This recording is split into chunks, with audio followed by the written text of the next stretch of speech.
So, what is Rahu basically?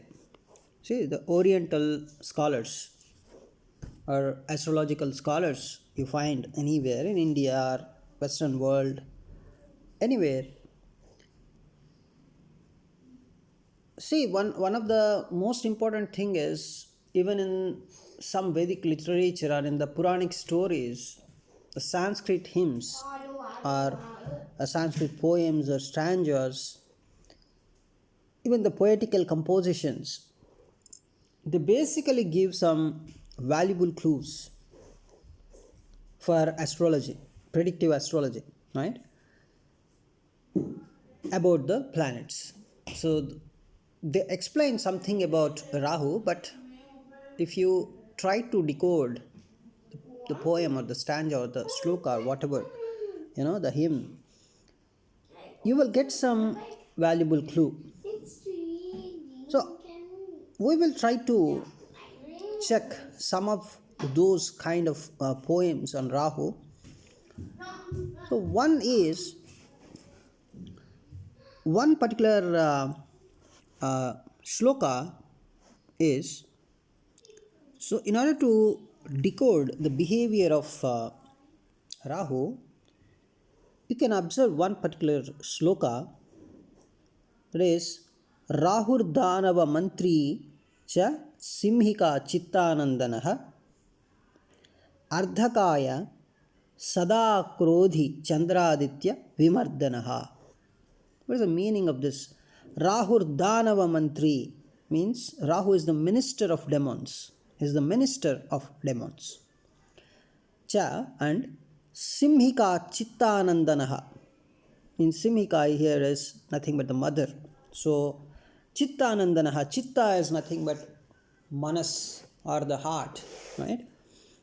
Anandaha means happiness. So Rahu is the giver of happiness to his mother. And Ardhakayaha, Kaya means body, right? Ardha means half body. So he is half bodied. And Rahu is the Krodhi, Sada Krodhi Chandraditya Vimardanaha. He is the tormentor in the sense he is the sufferer. He is going to suffer, right? Sada Krodhi, he is always angry about. Krodhi means, Krodha means anger. So Rahu is the tormentor of the sun and the moon. So Rahu is completely against sun and moon, right? So that is the behavior of Rahu, right? So Rahu generally gives happiness to his mother, and he is a minister of demons, and he is half-bodied, and he is completely against sun and moon. So he is going to suffer sun and moon, right? So that is the behavior of Rahu. From this particular stanza we can understand.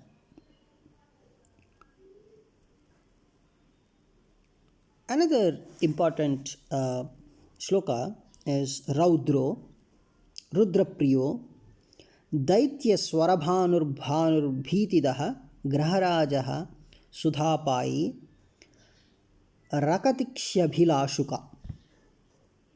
So Rakatikshabhilashuka means, so Rahu feels very happy when he is worshipped at night.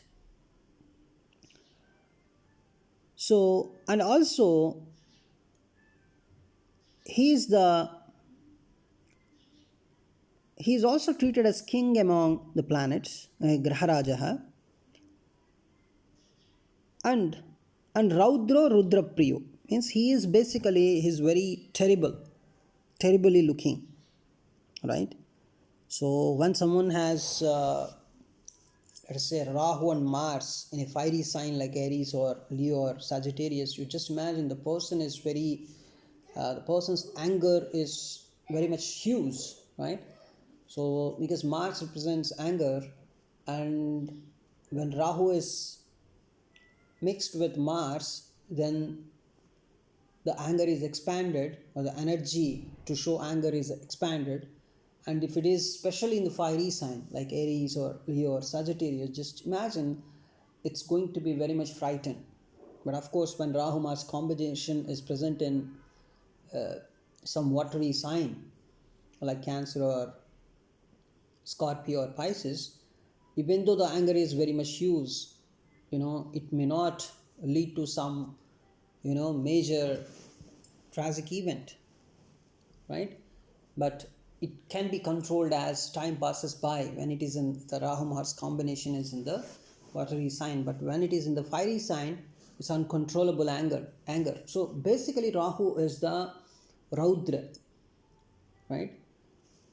He's very terrible to look at and terrible behavior also. And Rudra Priya, he loves Shiva. He is the devotee of Shiva. And he's treated as king among planets because he can even eclipse sun, right? Sun is one of the greatest planets as per Vedic astrology, but even he can eclipse sun. So he is generally immortal because he had nectar in the Samudra Manthan story, if you observe. Uh, so he is immortal. And he feels happy when you worship him at night, and also he feels very happy, uh, right, when he prays Lord Shiva. And he frightens the sun, he eclipses sun even. So sun in the sense kings, even he likes to go against the kings even.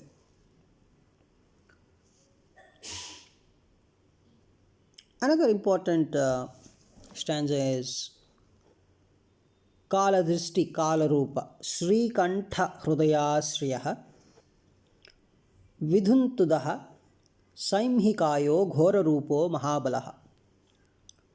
So basically, he is the Srikantha Hrudayashriyaha. Srikantha means the Neelakantha, means Lord Shiva. Hrudayashriyaha, he lives in the heart of Lord Shiva. As he's, Lord Shiva in his, if you see the furious angle of Lord Shiva, his anger is also uncontrollable, right? So Rahu resides in the heart of Lord Shiva, Lord Neelakantha, right? And his Kala Drishti, Kala Rupa, it's something like his sight is death inflicting. His looks like a death like looks Rahu has. So, very furious angle, very frightening angle Rahu has, right? So, and even he made the moon lusterless, and he's very powerful. He's against sun and moon. So in so many shlokas you can observe Rahu is against sun and moon. He's very powerful. He is very frightening. His looks are death like. So he's associated with Lord Shiva and the angle that Lord Shiva is very famous for dissolution, the Laya Karaka. There are three things in the Trinity. If you observe Srishti, Sriti, Laya. Srishti means creation, and the Lord related to Srishti is the creator, Lord Brahma, and the maintenance. The Sthiti is the maintaining the created objects, created worlds. That is done by Lord Vishnu. And then Laya is the dissolution. It's related to a dissolution of all the created objects, ending all the created objects. So that is done by Lord Shiva. So this kind of destructive nature, this kind of frightening nature is associated with Rahu. And that's why that angle of Shiva, that particular behavior of Shiva is very much associated with Rahu. And even Rahu is wherever Shiva's image or Shiva's behavior is observed in the nakshatra mandala, also like Arudra, Swati, Shatabhisha. In all these nakshatras, you relate these nakshatras to Lord Shiva, and there comes Rahu, because Rahu is the owner of these three nakshatras. Is the whether it is Arudra or Swati or Shatabhisha, which is completely in the heart of Aquarius. So Aquarius, the whole Aquarius sign is dedicated to Lord Shiva, right? So, and you know, very famous, Arudra is very famous, and it is very much related to Lord Shiva, the destructive nature of Lord Shiva.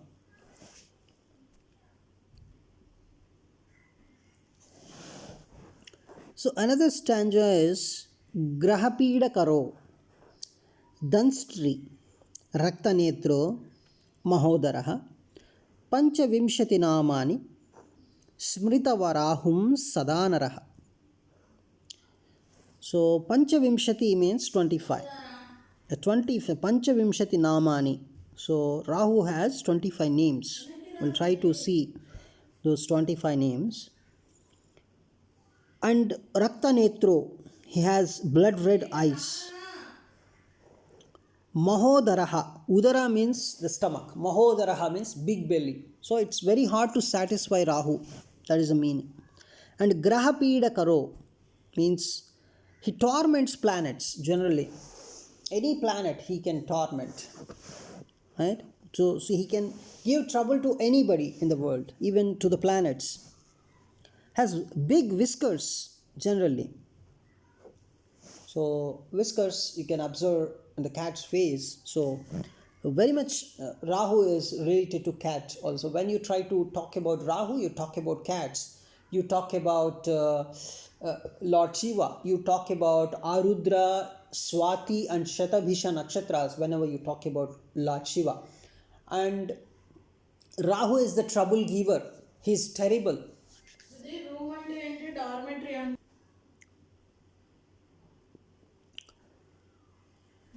So just now I got a call. So Grahapida Karo, Dansri, Raktanetro, Mahodaraha, Panchavimshati Namani. Panchavimshati Namani means he has 25 names. Smritavarahum Sadanaraha. So that is the behavior of Rahu. Grahapida Karo. He can annoy, he can torment any planet. He has big whiskers just like cat. And Raktanetro has blood red eyes. And Mahodaraha, he has a very big belly. Means it's very hard to satisfy Rahu. That is the meaning of Mahodaraha here. Right? So Rahu has 25 names. So what happens if you recite those 25 names every day? Pathet mahati pida tasya nashyati kevalam arogyam putram tulam shriyam dhanyam pashumataha. Means if you recite the names of Rahu every day. So Rahu can give trouble in any of the areas. If Rahu is in your 4th house, he may give some trouble related to your property or house, or with mother, because 4th house is related to that. And if Rahu is in 3rd house, he may give trouble related to traveling. He may give trouble related to your adventurous activities. He may give trouble related to your brothers, because 3rd house related to that. So wherever Rahu is present, there you get some troubles. So if you recite 24, you don't know about your horoscope, let us say, but if you recite the names of Rahu, the 25 names of Rahu every day, then whatever may be the problem area in your horoscope, wherever Rahu sits, generally those problems will be warded off.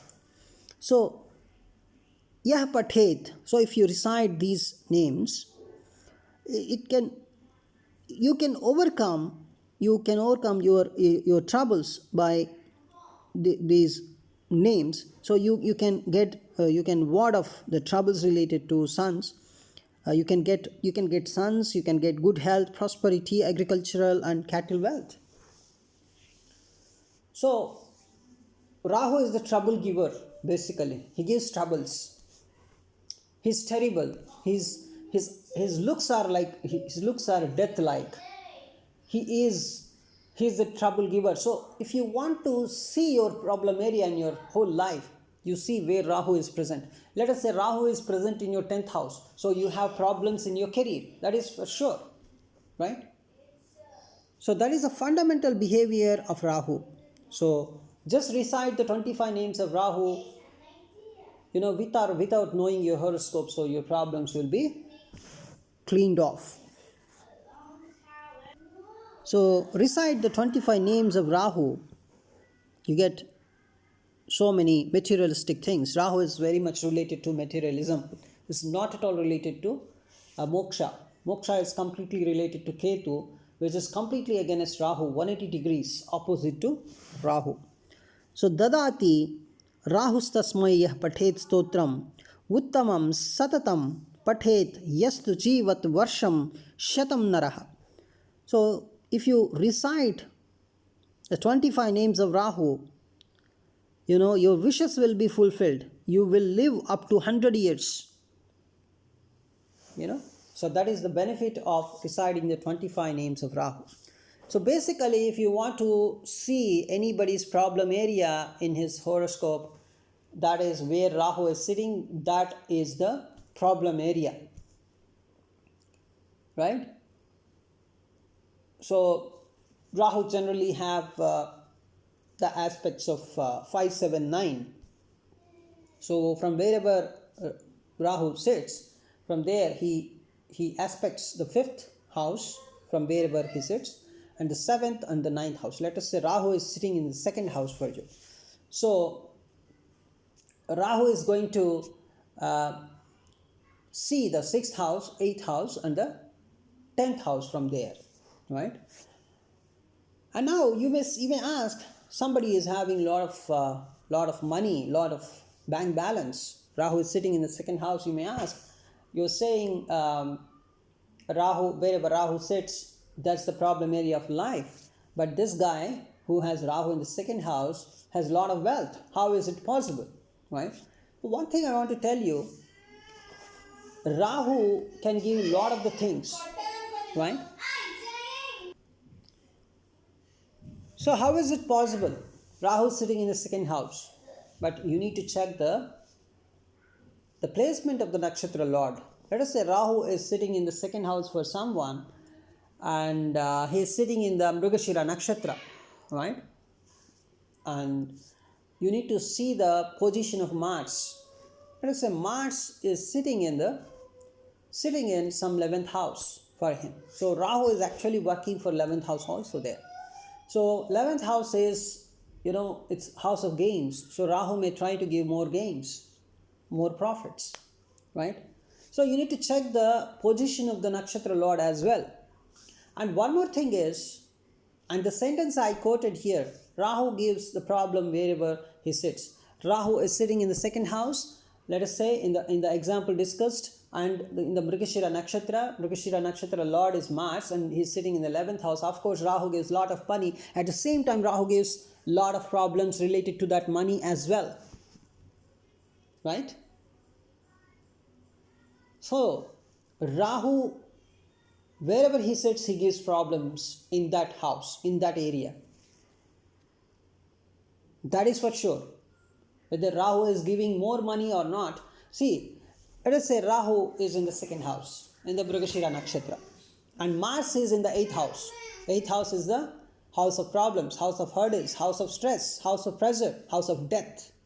Then, when Rahu is sitting in the Mrigashira nakshatra, in the 2nd house, he is going to give lot of troubles there, right? Related to money, no money, and more problems, because the nakshatra lord's placement is also very bad. So Rahu behaves like, in order to judge Rahu's behavior, you need to understand 3 things: where Rahu is sitting, and with what planet Rahu is in conjunction with. Rahu behaves like the planet it is in conjunction with. Rahu behaves like the planet which is aspecting it. That is, if Jupiter is aspecting Rahu, then Rahu may behave like Jupiter for you, right?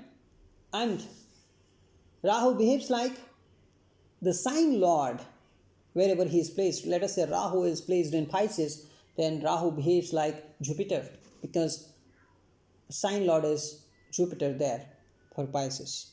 So which takes more priority? First priority is nakshatra lord. So Rahu works for its nakshatra lord. And the second priority is in conjunction. Rahu behaves like the planet it is in conjunction with. And next priority is Rahu behaves like the planet which is watching it And the next priority is the sign lord. Rahu behaves like the planet, which is a sign lord of it. If Rahu is present in the Taurus, then Rahu behaves like Venus also. Right? Let us say Rahu is present in the Mrigashira Nakshatra in the sign of Gemini, right? And it is in conjunction with Mercury, and it is aspected by Jupiter. Then first priority is Rahu works for its Nakshatra Lord Mrigashira, that is Mars, so it works for Mars, first one. And the second one is Rahu is in conjunction with Mercury, so Rahu behaves like Mercury, second one. And the third priority is Rahu is aspected by Jupiter here in the example, right? So Rahu behaves like Jupiter. And the fourth priority is Rahu's sign lord, as Rahu is in the sign of Gemini. Gemini's lord is Mercury, so Rahu behaves like Mercury.